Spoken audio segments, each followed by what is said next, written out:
Fala pessoal, tudo bom com você? Eu sou o Babalão e Fato aqui. Vamos embora dar um giro na história para tirar dúvidas entre as diferenças com Xexelabá, Candomblé, Ifá nigeriano e Ifá cubano. Esse vídeo vai ser muito grande e aí a gente vai passar nele algumas partes aqui para vocês da área de membros e tirar as dúvidas de coisas que vocês acreditam, mas nunca existiram dentro da nossa religião. Como por exemplo, tem que ter bode na iniciação de cada um. A gente vai abranger tudo isso. Só que a gente, para tirar essas dúvidas da diferença do Xexelabá e Candomblé, do Ifá cubano e Ifá nigeriano, e você entender que Ifá não é uma moda, eu vou ter que voltar lá para 1500, Descobrimento do Brasil, e a gente vai dar uma recapitulada em toda a história que fez com que o Candomblé existisse. Vamos entender uma coisa aqui, ó. Todas as religiões partem do mesmo princípio, e quando eu falo princípio, da ideologia de cada criador ou inspirado por um Espírito Santo ou por um anjo, ou seja lá o que a história diga que foi. Como é um processo religioso, ele parte do princípio de cada cidadão. Como, por exemplo, a fundação da Igreja Católica. Como é que ela surgiu? Pela crença no grande Salvador chamado Jesus Cristo de Nazaré, filho de um Deus todo-poderoso. Assim como o islamismo nasce também da descoberta de alguns escritos que foram ditos ao profeta Maomé.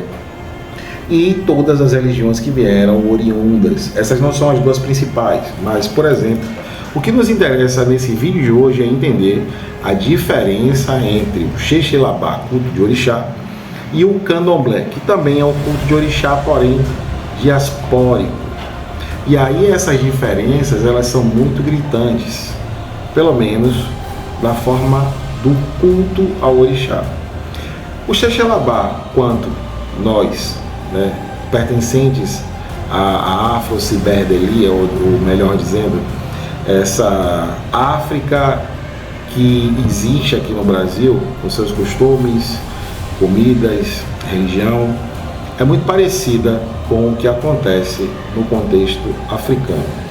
O que diverge o Candomblé do culto tradicional é a forma do culto do orixá. Repito, seja o Xexelabá, seja o Candomblé, acreditam na mesma coisa, porém não no mesmo princípio. O que é isso, babá? Nós pertencemos ao Xexelabá, acreditamos no princípio do orixá como uma energia mais potente e mais vibrante. O Candomblé acredita que existem divisões do próprio orixá, como por exemplo, Oxalá, Oxaguian, Oxalufã, que Xangô se divide por qualidades, que Oxum se divide por qualidades. Xexelabá não tem essa crença. Xexelabá cultua Oxum, não importa se é Minibu, se é Carê. Para nós, o fundo da verdade é que o nome Minibu, Carê, Oxobô são as cidades onde esse mesmo orixá ele era cultuado. Essa é uma das grandes diferenças. Forma de culto. Até a forma do assentamento do Xexelabá é diferente do assentamento do Candomblé. E aí a gente vai puxar para algumas dúvidas, que as pessoas têm, mas nunca se atentaram a perguntar, ou se alguma vez perguntou, geralmente tomou uma baixa, que os antigos às vezes até sabiam. Diziam que, não está na época de vocês, está muito novo, no seu tempo você vai saber. Bom, eu tenho 30 anos de religião, já está no meu tempo, está na minha época, e agora eu quero saber. Tem que fazer o orixá mesmo com cabra e com bode? Essas e outras dúvidas a gente vai tirar aqui e a gente vai entender isso agora, logo depois da nossa vinheta.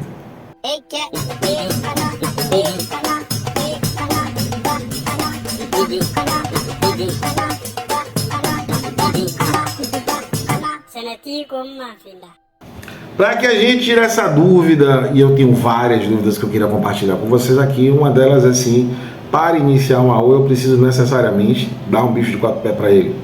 Ou, aonde começou o xerê? Ou, da onde foi que disseram que Bori é tudo igual, já que sabedores saberão, e tem um bocado de sabedor aí de outro dia, um bocado de vodunce de 2, 3 anos, que sabe mais do que o povo das antigas, eu tenho uma pergunta a fazer. Eu queria saber de vocês se, a grosso modo, vocês que sabem tanto de Odu, né?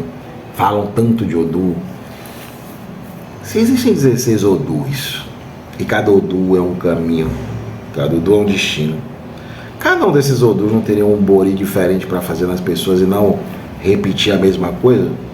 Porque essa camisa cabe em mim, talvez não caiba na minha filha de 3 anos, né? Mas todos nós temos cabeça, independente da idade que nós temos. Entendedores entenderão o que eu estou querendo saber aqui. Já está na minha época, já está no meu tempo e eu quero saber. Tem que ter bicho de 4 pés mesmo? Bom, vou dar minha opinião pessoal. Se deveria ter o bicho de 4 pés, e se ele é a principal fonte de energia do orixá, por que os aôis saem vestidos de galinha da Angola e não saem vestidos de bode? São perguntas que eu tenho. Essa pergunta eu posso responder para você de uma forma muito simples e óbvia, mas para isso, para que tenha um fundo de verdade, porque sempre vai ter a galera do mimimi, né? O povo do mimimi vai dizer, ah, mas você quer mudar uma tradição. Tradição é aquilo que nasceu com o processo. Aquilo que você coloca no meio não é tradição, é invenção. Se no islamismo o princípio é patriarcal, é sempre o pai que manda. E se alguém hoje falasse, ah, eu sou do Islã e quem manda na casa é minha esposa, aí você está fazendo qualquer coisa que não é a religião do Islã. Você está fazendo o que você acredita, não o que o fundamento religioso. Se no seu candomblé não há corte nem sacrifício animal, você está praticando qualquer coisa que não é o candomblé.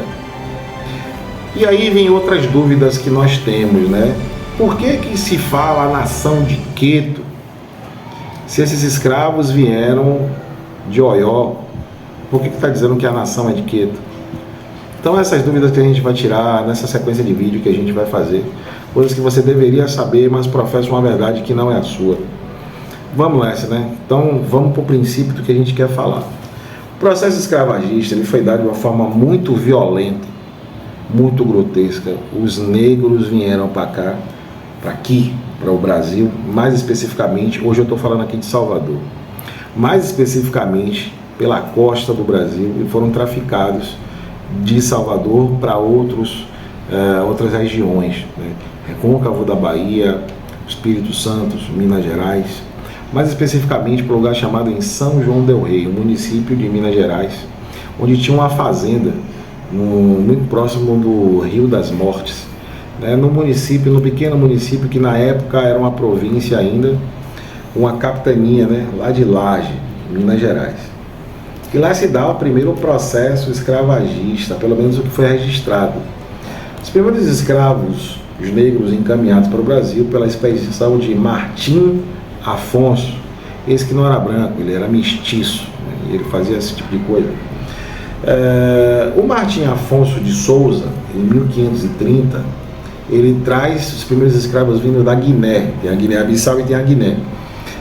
Muito embora a Guiné seja perto da costa, na Guiné-Bissau, que é a maior parte, né, costa, haviam vários portos de tráfico escravagista. É bom lembrar que os negros não eram caçados por brancos.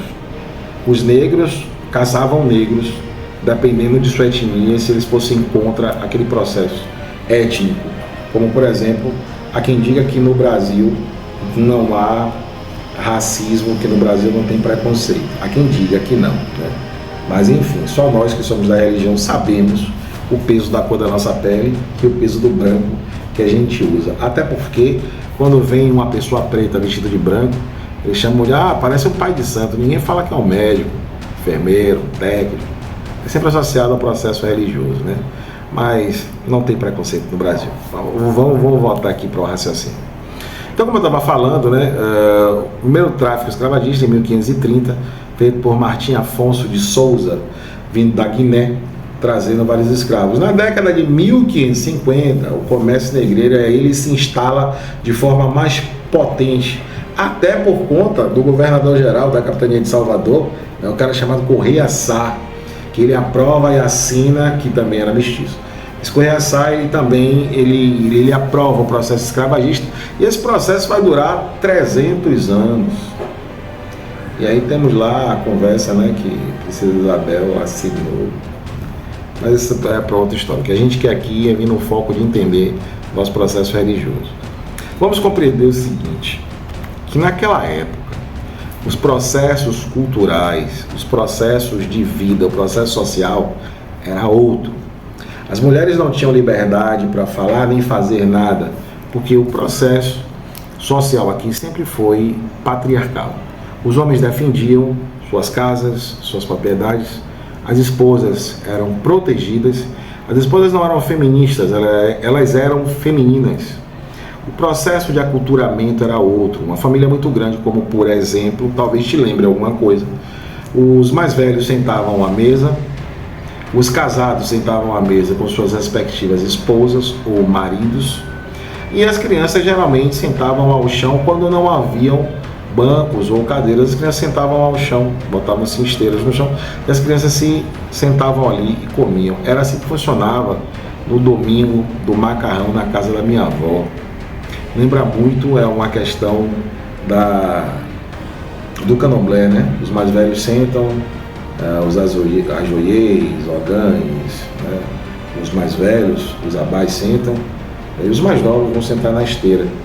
Aí as pessoas, vamos lembrar que o processo social daquela época não era muito favorável à classe pobre oriunda descendentes de escravos. Então você não tinha muitos bens, inclusive talheres também. Então acabava que aquelas pessoas que estavam à sua casa sentavam ao chão e comiam de mão. Haviam sacerdotes, né? Até o finado Mauro falava muito isso, que o processo de dentro da roça de Candomblé era uma imitação da senzala. Não era imitação da senzala, porque na senzala você nem comia, e não era comida, era lavagem. Mesma coisa que dava para alguns animais que algumas fazendas tinham, e tinham animais na fazenda. Esse é o nosso argumento, né? Mas só que vamos entender uma coisa, eu citei para vocês as fazendas de São João del Rei, né? Lá no interior de Minas Gerais, que era predominante de cultura de plantio de açúcar e de café, ou seja, eram engenhos. Há uma diferença entre pecuária e agricultura, né, que as pessoas não sabem o que é uma coisa da outra. Pecuária é onde você cria animais para comércio ou consumo próprio. Na pecuária você tem o consumo direto, que seria o consumo do leite. Quando você abate, por exemplo, um boi, ninguém mata a vaca por um simples motivo. Vaca só dá leite quando está prenha. O animal está mostrando o estado de que está prenha, então ela vai gerar leite por causa de suas glândulas. E aí ninguém mata a vaca, geralmente mata boi. O bezerro macho nasce, ele vai cruzar com a vaca, que pode ser a mãe dele, pode ser uma prima, pode ser uma irmã, não importa, contanto que ela dê leite. Então temos lá uma vaquinha que dá leite. Temos o boi que faz essa vaca ficar prenha todo o ano, né? E tem os filhotes dessa vaca que nascem. Mas predominantemente em São João del Rei, onde havia os escravos ali, era uma plantação de cana-de-açúcar, porque era um engenho. Logo, não havia uma pecuária extensa e vasta, aonde a gente tem a plena certeza que ninguém era iniciado com cabrito nem cabra. Porque se tivesse um cabrito ou uma cabra, não era uma quantidade acima que ninguém ia desconfiar se matassem um cabrito ou uma cabra, porque a quantidade era pouca.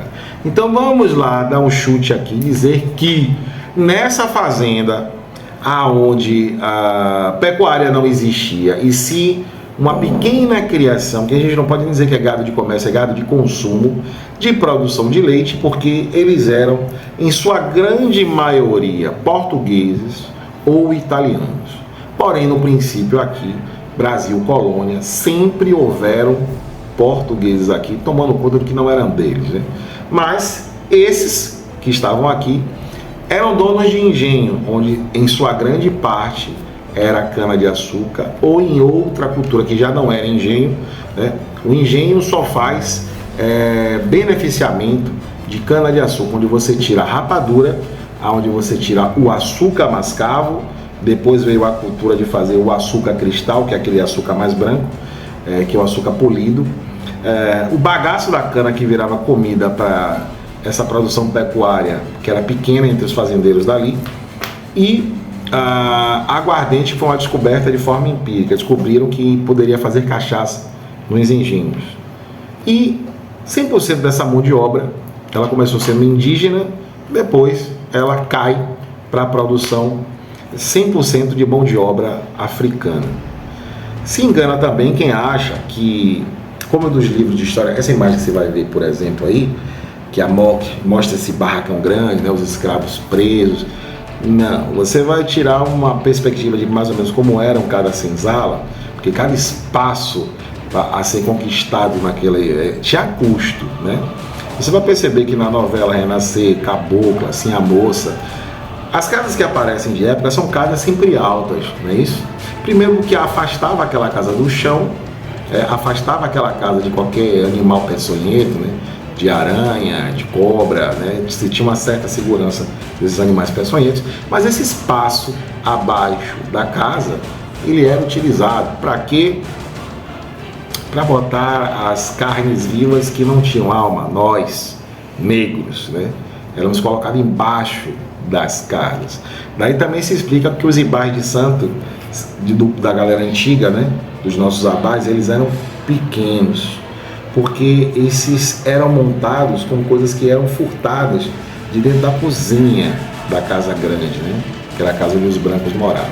Em sua maioria das vezes os negros moravam embaixo das casas, que você tem uma leve ilusão que havia um barracão e tinham redes e eles dormiam. Não era desse jeito. Era um pouco mais grotesco e muito mais cruel. Nesse entendimento do agro e da pecuária, que são coisas totalmente diferentes, na pecuária a gente tem uma criação animal, né? E essa criação pode ser, vamos lá, bovina, e onde você tem um consumo direto, que você matou o boi, você tira a carne, você tira o couro, né? E você tem os ossos e tendões, né? Isso aí é o consumo direto, que é o leite e a carne. O consumo direto precisa do beneficiamento, a aula não é sobre isso, mas o beneficiamento, você tira o couro para fazer cinto, sapato, você precisa levar para a indústria, limpar, isso não era utilizado, era jogado fora, e depois começaram a beneficiar. Os ossos que viram bainha de faca, bainha de facão, dentro dos, que também vira gelatina, os tendões também, que viram outros insumos para a indústria. Então, você primeiro precisa entender a diferença entre pecuária e agricultura. Tendo em vista que a história do candomblé, ela sempre é o que disseram, viram, era desse jeito. E aí, existem os teimosos também que vão dizer assim, não, porque minha avó fazia assim, a síndrome de Gabriela, né? Eu nasci assim, vou morrer assim, porque assim funcionou. Eu também concordo com isso. Funciona, beleza. Mas você não pode pegar coisas que funcionavam e mudar essas coisas e dizer que isso é uma tradição. Vou repetir. Tradição é aquilo que nasce junto com o processo. O que você coloca junto não é tradição, é invenção. Vamos repetir aqui, o raciocínio. No candomblé se iniciam pessoas utilizando galinha da Angola, pombo e um bicho de 4 pés, sendo que esse bicho, cada pé desse bicho vai ter um bicho de 2 pés, por exemplo. Cada pé da cabra tem uma galinha, cada pé da galinha vai ter um pombo. Tudo que eu já expliquei para vocês aqui já é muito óbvio que não tinha como ter bicho de 4 pés. E vem a minha pergunta que eu fiz no princípio do vídeo. Eu já tenho 30 anos de axé, agora está no meu tempo e eu quero saber. Por que o AU, quando sai, não sai fantasiado de bode ou de cabra? Que podia botar 2 chifres, né? Pintar o focinho assim, botar uns pelos e tal, ou uma barbicha. Não, tá, é um bode, porque o bode é importante, tem que ter bode. Sai pintado de galinha da Angola, né? Cabecinha pintada, adoçando a cabeça toda pintadinha. Não é isso? Então pronto, tá respondido para você se tem que ter bode ou que não tem que ter bode. Mas o que eu estou dizendo aqui, preste atenção, que eu estou falando aqui e vou justificar como foi que o bode entrou, não vai mudar nada de rito nenhum de ninguém. Porque observe, o candomblé vai utilizar esse bode e vai botar mais galinha, vai dizer que cada pé do bode vai uma galinha, porque várias pessoas começaram a frequentar as casas de candomblé e não tinha comida para ser ofertada. E várias pessoas utilizavam a religião porque sabiam que ia ter festa, e agradeciam a Deus porque era o único lugar onde elas iam se alimentar, porque não tinha comida. Então era muito difícil. Então a gente vai aproveitar essa sequência e vai começar a explicar para vocês a história do Candomblé de Salvador. Como foi que tudo começou aqui, o que era Candomblé de Tabuleta. Vai saber com a gente aqui, a gente vai explicar tudo para vocês, certo? Então já chegamos no entendimento que não havia a utilização de bicho de 4 pés nas iniciações, e sim de galinha da Angola ou galinha comum, normal, porque além de eles serem portugueses e italianos, a gastronomia, a cultura desse povo, como por exemplo, baba de moça, quindim, eram utilizados muitos ovos. E não tem como você tirar ovo de uma vaca, né? Um boi você até tira, mas não serve. O testículo de boi usado cozido, aonde também as vísceras não eram aproveitadas pelo povo, pelo povo branco, né? Que só comia uma parte nobre. As vísceras eram dadas para os escravos, jogadas lá para os escravos, jogadas ao chão, os escravos faziam o que queria fazer. Daí nasce o sarapatel, né? Que são as tripas, as vísceras de porco. Daí vem o chinchim de bofe, que é o pulmão do boi, dentre outras coisas. Mas por que você sabe isso, Babá? Não, porque eu sou chefe de cozinha, estudei gastronomia e sou formado em história também. E eu utilizo esses conhecimentos para nós, daqui da religião, para a gente tirar essas dúvidas que acontecem. Então, baseado nesses argumentos, fica muito óbvio que eu não estou inventando nada, simplesmente era a cultura de uma época, a cultura de um povo. Então, só recapitulando, o que se usava era a galinha para se iniciar as pessoas na religião. Mas como é que aqui no Brasil, então, começa a ter o culto de vários orixás? A gente vai responder no próximo vídeo por que aqui no Brasil, a gente que é sacerdote, por exemplo, de Candomblé, eu digo a gente porque eu continuo sendo, recebi meu oiê, ninguém vai tirar isso de mim. Depois que eu morrer, eu vou continuar sendo, porque eu recebi DK e nasci para isso. Hoje sou o Babalaô, continuo cultuando orixá, claro, da forma do Xixilabá, e com o culto de Orumilá, que a gente vai explicar no vídeo de número 2. É isso, pessoas, obrigado pela sua audiência, pela sua paciência, por ser essa pessoa maravilhosa. Isso aqui é a primeira parte do vídeo que a gente está explicando diferenças entre as religiões. Esse princípio aqui a gente está falando sobre a fundamentação de cada religião, e a gente vai chegar na conclusão no final desse que a gente está conversando.